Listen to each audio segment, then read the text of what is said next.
En pleine journée, dissimulé sous sa capuche, un homme avance, avec à la main ce qui ressemble à une kalachnikov. Très vite, il rejoint deux autres individus armés de pistolets. Impossible de savoir si ces armes sont réelles ou factices. Les faits remontent au 24 mars dernier. C'est un habitant qui filme discrètement la scène. Une vidéo relayée par le député des Alpes-Maritimes, Éric Ciotti. Des images qui ne surprennent pas ce syndicaliste. On tire la sonnette d'alarme déjà depuis belle lurette. À la vérité, pour dire les choses, est-ce que ces images, on les voit fréquemment? Non. Mais il nous arrive de les voir et de plus en plus souvent, on assiste de plus en plus effectivement à des tirs. Le jour même, 3 individus sont interpellés, dont 2 mis en cause pour tentative de meurtre en bande organisée. Une dizaine de kilos de stupéfiants est également saisie. À 400 km de là, à Sète, le quartier de l'île de Thau doit aussi faire face au trafic de drogue. Ce commerce illégal est-il en train de gangréner le littoral méditerranéen? Je ne sais pas si ça ne touche que le sud de la France, mais à chaque fois, on a finalement toujours les mêmes ingrédients dans ce cocktail explosif. D'abord, une grande précarité, parfois des problèmes d'intégration et ensuite un trafic de drogue omniprésent. Depuis 3 ans, Gérald Darmanin a souhaité faire de la lutte contre le trafic de drogue la mère de toutes les batailles et on comprend bien pourquoi. C'est une guerre d'usure, ce n'est pas une guerre éclair. Épicentre de cette guerre, Marseille, où une nouvelle flambée de violence a ensanglanté la ville. Dans la nuit de dimanche à lundi, 2 fusillades éclatent dans les quartiers nord à quelques minutes d'intervalle. D'abord, à 23h30, cité du Castellas, bilan 2 morts de 21 et 23 ans.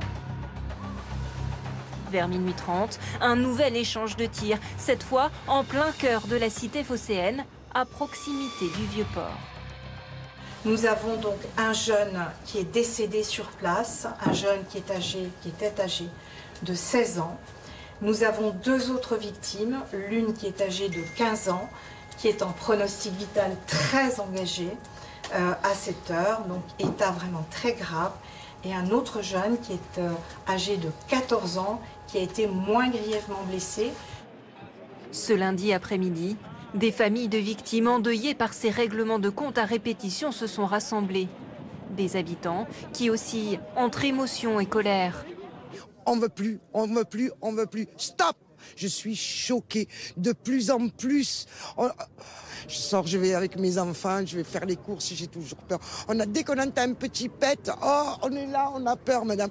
On est toujours sur la défensive. Un sentiment de ras-le-bol partagé par les syndicats de police qui réclament une mobilisation générale de l'État. On a l'impression, nous, la police, d'être tout seul dans cette arène, d'essayer d'endiguer tout seul cette marée qui nous vient sur la gueule. Et je le dis souvent, tout seul, on n'y arrivera pas. On a besoin de toutes les institutions de l'État, on a besoin d'une éducation nationale forte qui laisse ses enfants mineurs à l'école, on a besoin d'associations de quartier qui travaillent intelligemment dans ces cités pour essayer de prêcher la bonne parole. Et puis aussi, on a besoin de sanctions pénales lourdes, très lourdes, pour que ce genre d'individus n'ait plus envie de recommencer quand ils sortent de prison. À Marseille, certains points de deal peuvent rapporter jusqu'à 80 000 € par jour. Un business très lucratif qu'aucun chef de réseau ne veut abandonner.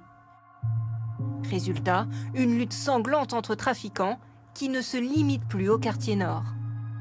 Il y a un message qui n'est pas, qui est tout à fait transparent, hein.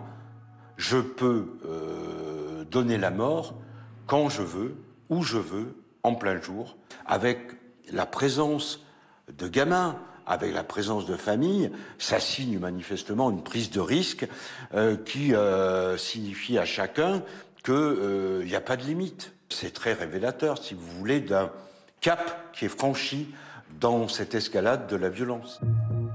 Depuis le début de l'année, les règlements de compte sur fond de trafic de stupéfiants ont fait 14 morts et 43 blessés dans la cité phocéenne.